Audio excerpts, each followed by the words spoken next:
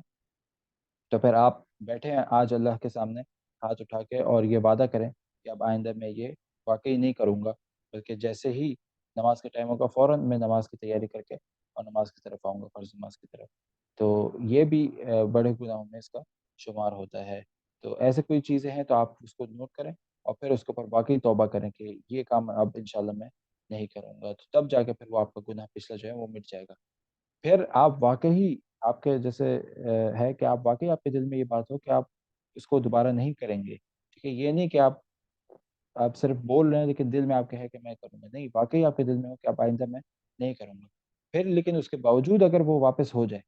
تو پھر آپ دوبارہ توبہ کر لیں، آپ دوبارہ یہ کریں کہ اللہ رب العالمین دوبارہ میرے سے غلطی ہو گئی، لیکن پھر اب آئندہ انشاءاللہ میں اس کو دوبارہ پوری کوشش کروں گا کہ اس کو یہ میرے سے نہ ہو۔ تو پھر انشاءاللہ اس میں کوئی حرج والی بات نہیں ہے، اور اللہ رب العالمین کی رحمت اتنی وسیع ہے کہ اللہ رب العالمین آپ کو اس گناہ کو مٹا دے گا دوبارہ،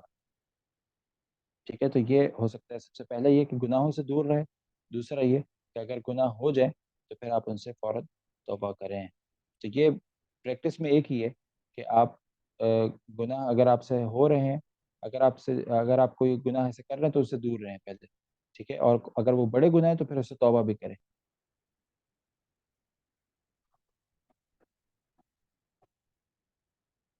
بالکل، جیسے جیسے ہم لوگ یہ پڑھتے رہیں گے جو توبہ کے طریقے اور جو دعاؤں کے طریقے ہم لوگ سیکھتے رہیں گے، اسی حساب سے اس کے اوپر پھر ہم نے عمل بھی کرنا ہے۔ آج جیسے جو ہم نے دعا سیکھی ہے، اب ہم نے اس کے اوپر عمل بھی کرنا ہے۔ یہ دعا بہت زیادہ کثرت کے ساتھ پڑھے، کیونکہ یہ وہ الفاظ ہیں جو اللہ رب العالمین کی طرف سے نازل ہوئے ہیں اور اللہ رب العالمین نے سکھائے ہیں۔ تو اس سے بہترین توبہ کا طریقہ ہو ہی نہیں سکتا، کیونکہ یہ وہی ذات نے سکھائے ہیں جس نے توبہ کرنی ہے، ٹھیک ہے؟ اس کا مطلب یہ کہ اللہ رب العالمین کو توبہ میں سب سے زیادہ پسندیدہ جو کلمات ہیں وہ یہی ہیں۔ تو پھر جب یہ اللہ تعالیٰ نے سکھایا تو پھر اس کا کثرت سے استعمال اپنی نمازوں میں، اپنے دعاؤں میں، اپنی توبہ میں کرنا چاہیے۔ وعلیکم السلام ورحمۃ اللہ۔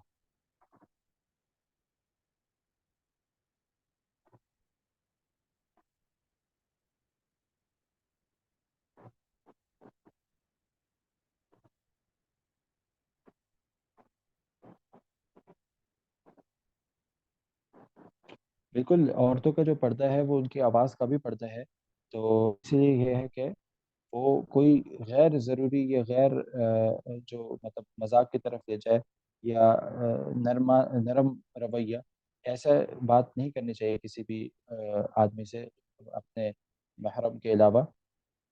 لیکن یہ کہ جو ضروری چیز ہے، ضروری بات ہے، وہ کر سکتے ہیں انشاءاللہ، اس میں کوئی حرج نہیں ہے۔ اور یہاں تک کہ آپ یہ جو پڑھنے پڑھانے کا ہے یہ بھی کر سکتے ہیں، کہ ہم لوگ جانتے ہیں جیسے امہات المؤمنین وہ پڑھایا کرتی تھیں، اور اس کے علاوہ بھی بہت سارے محدثات ہیں وہ بھی پڑھایا کرتی تھیں۔ تو ضروری ہو اور جب مردوں کے ساتھ ہو تو تھوڑا سخت رویہ ہو، سخت لہجہ ہو، اور یہ وہی آداب ہے جو اللہ رب العالمین نے ہمیں قرآن کریم میں بتائے ہیں۔ لیکن اس کے علاوہ جو ہے، اس کے علاوہ وہ پھر پردہ ہے، ٹھیک ہے؟ یہاں پہ اس کا مطلب یہ ہے کہ پردے سے مراد یہ پردہ نہیں ہے کہ آپ بالکل کوئی بات ہی نہ کریں یا بالکل آپ اپنی آواز نہیں سنا سکتے، نہیں، ایسا نہیں ہے۔ آپ جو ضروری بات ہے وہ کر سکتے ہیں، لیکن وہی اپنے پردے میں رہ کر، یعنی کہ جو آپ کا پردہ ہے اس میں رہ کر آپ مطلب باہر کوئی آئے، دروازے پہ کوئی آئے یا ایسے کوئی آئے تو آپ جو ضروری بات ہے وہ کر سکتے ہیں، اور تھوڑا سا سخت لہجہ ہو آدمی کے ساتھ، جب وہ نرم لہجہ نہ ہو، تو یہ اصل مراد ہے اس سے، ٹھیک ہے؟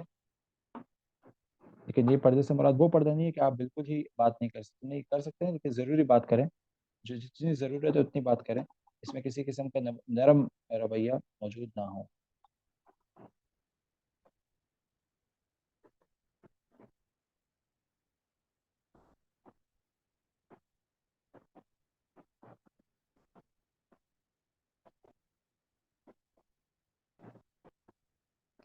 گناہ خود بڑے لگ جائیں، نہیں، ایسے کوئی دعا تو نہیں ہے۔ یہ اصل میں وہی آپ کی دل کی کیفیت ہے کہ جب آپ کی دل پاک صاف ہوتا ہے تو پھر آپ کو جب گناہ ہوتا ہے تو آپ کو اس کے اوپر احساس ہوتا ہے، آپ کو وہ گناہ بڑا لگتا ہے کہ یار یہ بہت زیادہ میرے سے بڑا گناہ ہو گیا، ٹھیک ہے؟ تو یہ دل کا احساس کا نام ہے، اس کے لیے کوئی دعا نہیں ہے خاص، بلکہ آپ ذکر اذکار جتنا زیادہ کریں گے آپ کا دل اتنا صاف ہوتا چلے گا، جتنا زیادہ آپ کا دل صاف ہوگا اتنا زیادہ آپ کو گناہ بڑے لگنے شروع ہو جائیں گے۔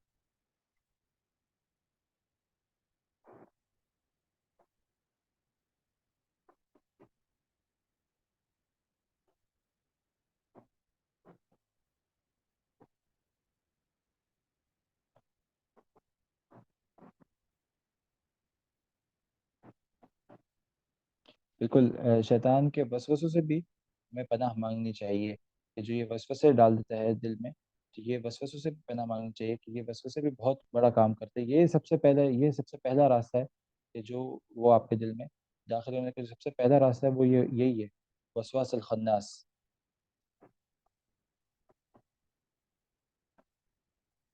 اور یہ جو ہے ہم لوگ کے آخری جو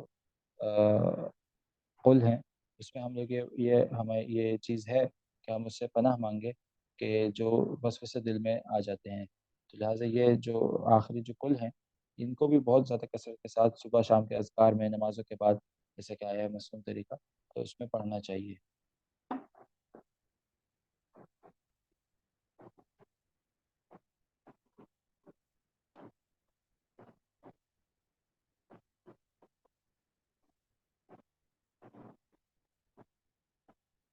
ایک اللہ رب العالمین سے ہدایت بھی مانگنی چاہیے۔ یہ دوبارہ وہی چیز آ گئی سورہ فاتحہ میں، جب آپ ہمیشہ آپ کوشش کریں جب بھی سورہ فاتحہ پڑھیں تو واقعی اس کو پورے تدبر و تفکر کے ساتھ پڑھیں۔ اب آپ کو پاس اس کا مطلب بھی موجود ہے، اب آپ کے اوپر وہ حجت ختم ہو گئی ہے کہ اب آپ کو اس کا مطلب نہیں پتہ، اب آپ کو اس کا مطلب ترجمہ تشریح کے ساتھ آپ پڑھ چکے ہیں۔ اب جب بھی سورہ فاتحہ پڑھیں کوشش کریں اس کو پورے تدبر کے ساتھ، تفکر کے ساتھ پڑھیں، کیونکہ یہ اس میں ہدایت کی ہی دعا ہے۔ اور جب آپ ہدایت مانگ رہے ہو تو آپ واقعی اپنے پورے ہوش و آواز میں مانگ رہے ہو۔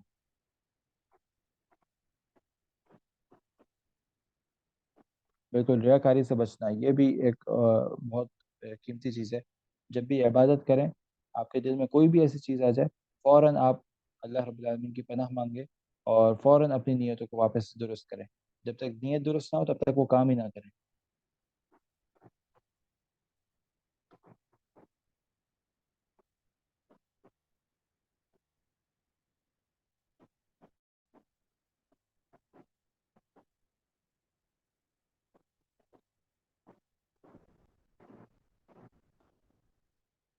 نہیں، یہ تو اللہ کا ذکر ہے، معوذتین جو ہے یہ تو اللہ رب العالمین کا ذکر ہے، یہ تو جتنا زیادہ کرے اتنا آپ کے لیے اچھا ہے۔ ذکر تو ایسی چیز ہے، آپ مطلوب ہے کہ آپ زیادہ سے زیادہ کریں، جتنا زیادہ کریں گے اتنا زیادہ آپ کا دل صاف ہوتا ہے۔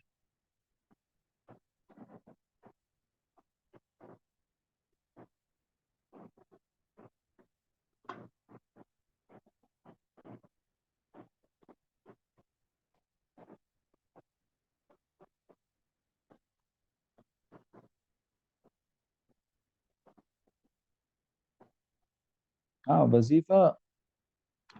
وہ وظیفہ کہ جو شریعت کے مطابق نہ ہو، ٹھیک ہے، جو شریعت میں جس